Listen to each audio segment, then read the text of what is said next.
Sa halip na manatili sa bahay ngayong Pasko, marami ang sinulit ang panahon para makapasyal sa Pasig River Esplanade.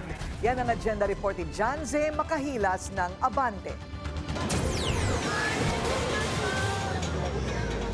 Dinagsa ng mga Manileño at mga nakatira mula sa mga kalapit na lugar ang Pasig River Esplanade sa lungsod ng Maynila. Pamilya o magkasintahan ay alyo na alyo sa esplanade dahil sa mga ilaw nito na mga gothic at kulay dilaw na magandang pagmasdan. Ayon kay Gerald Bongas na galing pa sa Bulacan, nag-enjoy siya at kanyang pamilya sa pagpunta sa esplanade dahil nalimutan nila ang problema kahit panandalian habang nilalakad ang magkabilang dulo ng pasyalan. Masaya, nakakapagod. Habang ang lakaran eh. Nakaka-excite kasi yung Hanggang doon, malayo. Kaya na pa kami lang 5 dito.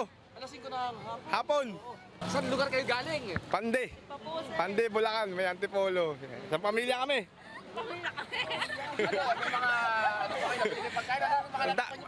Marami. Kaso mahal.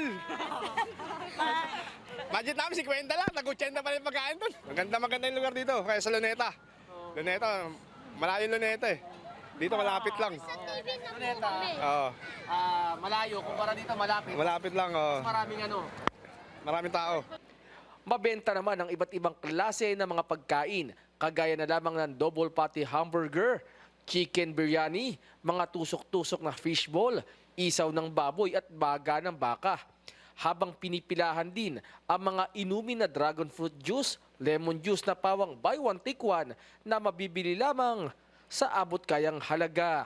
May mga nag-iikot naman na security guard at police sa lugar upang mapanatiling ligtas ang publiko laban sa mga masasamang loob.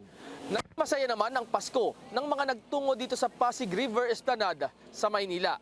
Dahil bagaman simple ang lugar, naging makabuluhan ang Pasko kasama ang kanilang mga mahal sa buhay.